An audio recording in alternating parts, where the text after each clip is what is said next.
भी है,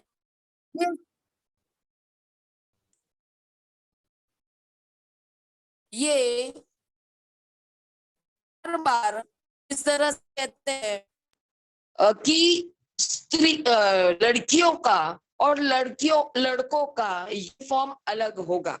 आज हम जितने भी स्कूल देखते हैं, सब जगह हमें लड़के और लड़कियां अलग पहचान में आती हैं।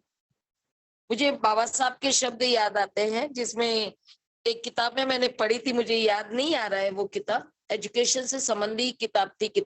मेरी मैत्री बहुत अच्छा रेफरेंस रखती है, मैं थोड़ा कमजोर हूँ रेफरेंस बताने में, लेकिन बाबा साहब की जो किताब जिसमें मैंने ये पढ़ा था, उसमें वो यूनिफॉर्म के बारे में बात करते हैं। तो वो कहते हैं कि यूनिफॉर्म इसीलिए होता है कि बच्चा, अगर एक क्लास में बच्चे हैं, तो कौन सा बच्चा किस जाति का है, अमीर है या गरीब है, उच्च वर्णीय है या नीचे वर्ण का है, उच्च जाति का है या नीचे जाति का है, कौन से धर्म का है, ये पता नहीं चलना चाहिए किसे, टीचरों को।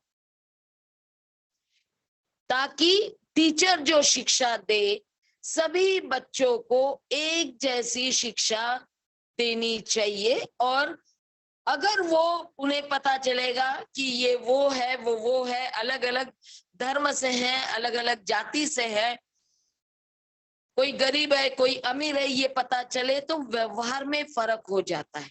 देखने से ही, उनके बारे में जानकारी हो या ना हो, देखकर ही पता चल जाता है बहुत बार। तो ये यूनिफॉर्म जो है, सब जाति धर्म अमीर गरीब के लिए एक हुआ, लेकिन किसी ने भी ये प्रयास नहीं किया कि लड़का लड़की में भेद हो, भेद न हो, इसलिए इनको भी यूनिफॉर्म एक जैसा देना चाहिए।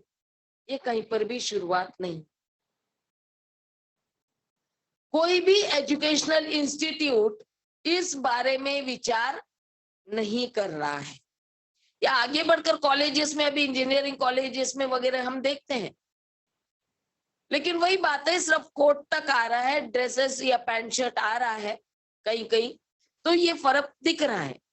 लेकिन इसकी शुरुआत 2500 साल पहले बुद्ध के समय में, और वो भी महाप्रजापति गौतमी, यानी क्रांति करेगी तो महिला ही करेगी, उसी के ऊपर है निर्णय लेने का, कि वो दिखाए कि मुझे कोई फर्क नहीं पड़ता, मेरे बाल निकल गए तो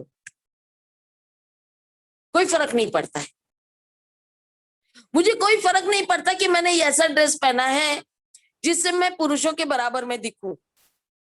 मुझे स्त्री दिखने की जरूरत नहीं है अलग से, मुझे अपने अलग से पहचान नहीं चाहिए स्त्री होने की, जो मुझे हमेशा नीचा देखता है या जो मुझे हमेशा बंधन में रखता है, जो मुझे स्वतंत्रता नहीं देता है।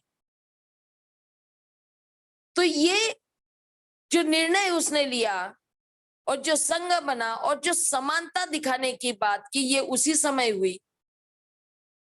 और इसको मान्यता जब बुद्ध देते हैं, तब हम कहते हैं कि बुद्ध ने ये समानता की बात जो है, लैंगिक समानता, स्त्री पुरुष समानता, ये बुद्ध ने शुरुआत की।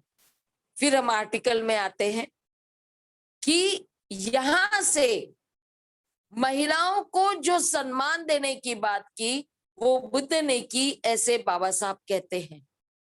इसीलिए वो भिक्खुनी संघ को यहाँ पर बहुत ही गर्व से प्रस्तुत करते हैं, भिक्खुनी संघ का इतिहास। और इसीलिए यहाँ पर वो ये भी कहते हैं कि जो आरोप लगाए गए थे, वो व्यक्ति थे जिनको स्त्री को बराबरी का दर्जा देना मंजूर नहीं था। इसमें बहुत से उदाहरण दिए गए,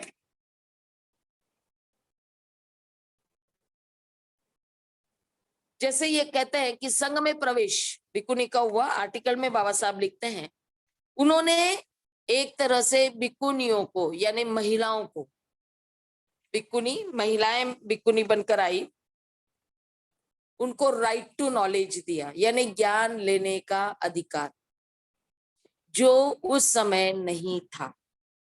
दूसरा, right to freedom in life, स्वतंत्रता का अधिकार। और तीसरा, राइट टू इक्वालिटी।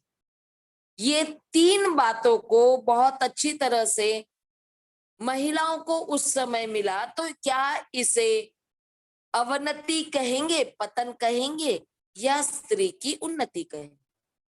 यानी बुद्ध के ऊपर जो आरोप लगाया गया था कि बुद्ध की वजह से अवनति हुई है, तो यहाँ पर बुद्ध, बाबा साहब कहते हैं कि बुद्ध ने ये जो राइट्स दिए हैं, इससे स्त्री की उन्नति हुई है, अवनति नहीं हुई है।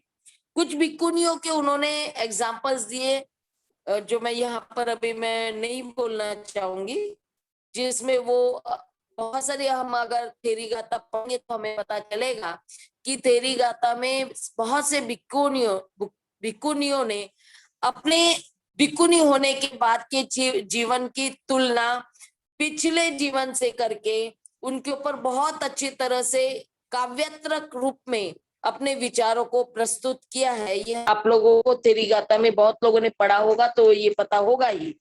तो वो वहां पर आपको मिला है ना, तो वो उनसे पता चलता है। तो ये उन्नति की बात है, अवनति की नहीं।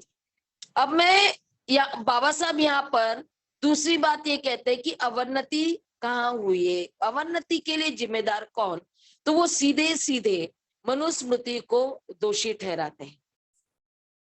उस मनुस्मृति को जिसमें